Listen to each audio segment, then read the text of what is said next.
Hi, it's Katrina. Number 10. The Alchemical Door of Rivodutri.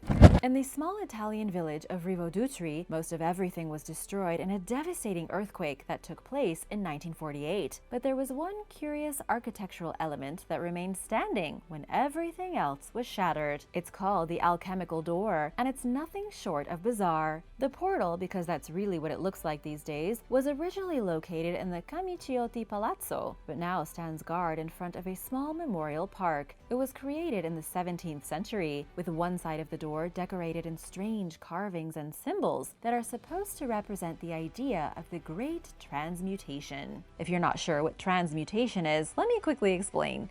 Ancient alchemists believed one material could be transmuted or changed into a different material, usually worthless metal, into precious gold. Alchemists were convinced that if they had the right formula, they could transform any ordinary metal into gold and therefore get stinking rich. But instead of displaying the formula for how to turn metal into gold, experts believe this doorway was decorated with symbols meant to represent the transmutation of the soul into a state of awareness. It's all quite confusing, especially when you look at the actual symbols that are on the door. There are pagan symbols, Christian symbols, Kabbalistic and alchemical symbols, all of them arranged in such a way that scholars have never been able to decode it. Nobody knows if the door is supposed to be read from the bottom or the top. All we really know is that the 17th century was a time when the nobility of Europe were deeply involved with alchemical practices. It was a weird merger between science and magic, secrets of biology, and esoteric knowledge. The Alchemical Doorway of Rivodutri is one of the very last pieces of this mysterious time in history, still standing. Number 9. The Fairy Door.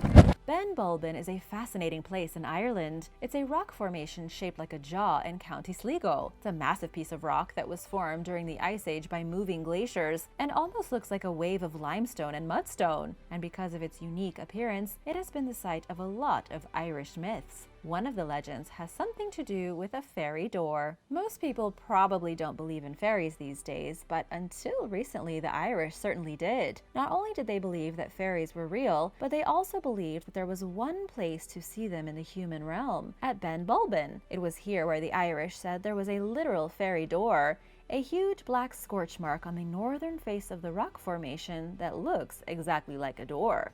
It was said the fairy door would open on occasion, and that fairies would slip out into the human world to frolic before going back through the door and closing it behind them. It was very similar to the beliefs the Irish had about the Samhain festival, or maybe the original Halloween. There were certain times and certain places in Ireland where the doorways between the worlds would open and humans could interact with spirits. At Ben Bulben, they believed there was a door that allowed them to interact with fairies. Any Irish people out there, please let us know if this is true in the comments below. Number 8. The Roman Portal to Hell. There is a doorway in modern Turkey that if you were to walk through it, you would end up dead. Thousands of years ago in the world of ancient Greece, it was considered a literal gateway to the depths of hell. Anyone who got too close to the doorway would die, and anyone who wandered through it was never seen again. It was so convincingly evil and obviously dangerous that nobody in the ancient world had any doubt it led directly down to Hades.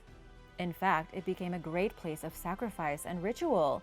Priests learned exactly how close they could stand to the doors without dying, and they would sacrifice animals to the lord of the underworld Hades in the days of the Greeks, and then Pluto in the days of the Romans. This is not a legend, and it is not made up. It's 100% true. The fact is that the Roman doorway to hell is actually a man-made gateway to an underground cavern with significant levels of carbon dioxide. The gas slips out from the cavern in high concentrations at night and in the early morning, then dissipates during the day. You can still see the poisonous gas within the cavern coming out in hot mists. Thanks to science, we know it's just geothermal activity from the earth. But to the ancients, it was the toxic breath of the hounds of hell. Number 7. The doorway in King Tut's tomb. There is a strange doorway in King Tut's tomb that experts believe may lead to a totally unexplored burial chamber. In fact, Egyptian and foreign archaeologists alike believe the chamber beyond the doorway could lead to the mummy of Queen Nefertiti. The western and northern walls of the tomb of Tutankhamun may hide burial chambers, according to a bunch of different sources, including the Egyptian State Press and archaeologist Nicholas Reeves. Reeves believes the tomb of Tutankhamun, the famous boy pharaoh from the 18th dynasty, had 2 doors plastered and then painted over. His theory is that the doorways and the entire tomb was built for Nefertiti and not for Tutankhamun. The beautiful Nefertiti was the wife of one of the most infamous pharaohs, Akhenaten, and it's believed that he fathered Tutankhamun with a different woman. And while the family history of the pharaohs is extremely confusing, so too is the tomb itself. The issue is that archaeologists can't simply bust through the walls of one of the most important tombs in the world on a hunch. It's just not feasible. It may have been pillaged after it was originally found in 1922 by Howard Carter, but it can't be destroyed today. At least not until we have overwhelming evidence that the lines in the stone are in fact the lines of doors, and that beyond them are even greater lost treasures. What do you think could be hiding on the other side of the walls of King Tut's tomb? Let me know your theories in the comments, and don't forget to subscribe before you go. Number 6. The Skin Door. The oldest door in Britain is about 950 years old and was once believed to be covered in human flesh. According to archaeologists, the oak door in Westminster Abbey was put in its current position sometime in the 1050s during the reign of Edward the Confessor, the very man who founded the abbey. This makes it the only surviving Anglo-Saxon door anywhere in Britain. It's an astounding piece of history, but it's also pretty disturbing. Initial tests on fragments of the door show that it was made of skin. However, a spokeswoman for the abbey said it was cowhide, not human hide. The thing is that there's been a legend attached to this door for centuries that says it was originally bound in the skin of a punished man. The person from the Middle Ages had been caught committing sacrilege. They were flayed, their skin was peeled off of them, and then it was nailed to the door to deter others from committing sacrilege. As interesting of a legend as that is, the tests show the door was actually bound in ordinary cow leather. Sorry to disappoint. The door was made from a single tree, and it's over 6.5 feet wide. It opens directly into the chapter house where monks used to meet for their daily prayers in the 13th century. Experts have known this door was old for a long time just by looking at it, but it's only recently that they figured out just how old it was. Number 5. Aramu Muru.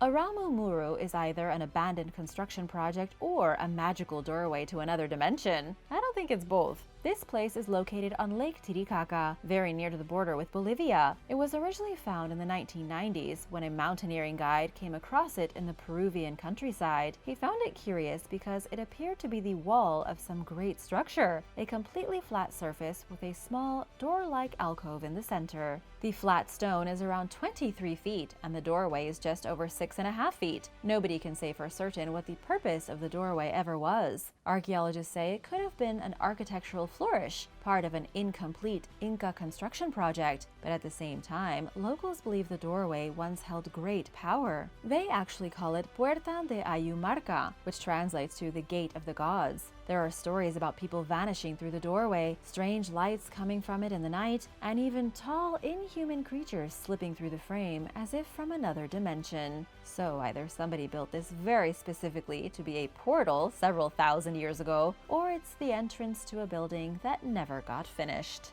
Number 4. The Lion Gate.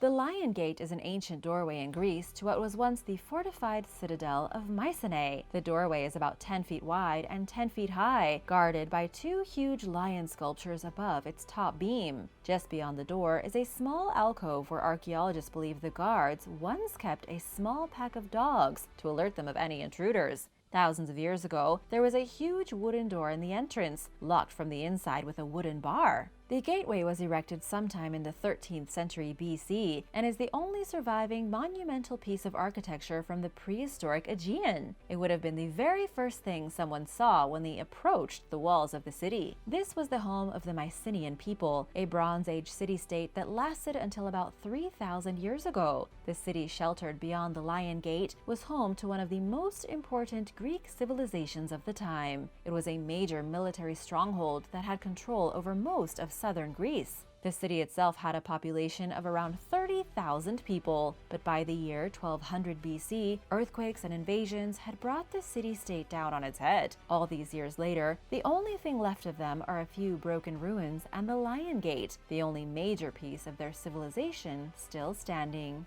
Number 3. The Tomb in the Mountain. Just a short drive from the small city of Çorum in Turkey, there is a great mountain valley, and on the face of one of these mountains is a mysterious rock doorway that leads to nowhere. Almost nothing is known about this strange site, other than that it was most likely made in the 2nd century BC. Locals call it the Tomb of Kapilikaya, yet nobody was ever found buried here. There is a short staircase leading directly up the mountainside to the enormous hanging door of the tomb, but the door doesn't swing open. It doesn't actually move at all. There are gaps on the sides that you can walk around to enter the tomb, which is just a single spacious chamber. The actual grave is nothing but a small black niche in the back of the chamber with an inscription above the entrance, but nobody knows what the inscription means or who was ever buried here. There are no guards standing out front to keep visitors from creeping inside and damaging the place, so it's covered in graffiti. There is no actual road to get you here either. It's one of the most bizarre and forgotten archaeological sites in Turkey. Just a huge door once meant to guard someone's tomb over 2,000 years ago. Number 2. Egyptian doors to the afterlife. In tombs throughout ancient Egypt, there are strange doors carved into the walls behind where people were laid to mummify in their coffins. These false doors are really just artistic representations of doors, either carved or painted. They don't actually open, but they were extremely important to the ancient Egyptians. The false doors that you see in all the most important tombs throughout the kingdom were thought of as doors to the afterlife. Each door was carved from a single piece of stone or a large plank of wood. At the center of the door was a flat niche with fake door jambs arranged around it to give it the illusion of depth. It was the closest the Egyptians could get to creating a functioning portal to the beyond. To the Egyptians, carving a false door in a tomb created a threshold between the world of the living and the world of the dead. It allowed the spirit of the deceased to enter and exit at their leisure, passing from the physical world into the afterlife at whim. It was an extremely important architectural design inside a tomb, because without it, the spirit had no logical way of reaching the afterlife. False doors were also placed inside offering chapels. In offering chapels, family members could come and pay their respects to their dead loved ones. They would place offerings on a stone slab in front of the fake door, for the dead soul to come pick it up later. Number 1. Portals to the dead. Viking homes were very interesting and are something you don't really see shown much in the wildly popular Viking TV shows these days. We see Viking warriors and obscure political drama, but not much of the ordinary Viking home life. The truth is that the Viking house was an important place for families and for the dead. There's enough archaeological evidence for the experts to say beyond any doubt that the dead had a major presence in houses all throughout the Viking Age. Human bones were frequently embedded in the foundations of houses, with young infants being buried directly underneath the hearths. But the most meaningful place to bury a person was underneath the threshold of a house, right beneath the doorway. Different parts of the home served as different points of contact between those living in it and those buried underneath it. Some women were said to be able to actually see into either the future or into another realm if they were lifted above the front door. The Vikings believed there was power in putting bones in the threshold, and that those with the gift could use this power to create a sort of portal to the other world. Thanks for watching! Do you believe any of these ancient gateways led to an underworld or another dimension? Let me know in the comments below, and remember to subscribe if you haven't already. See you later! Bye!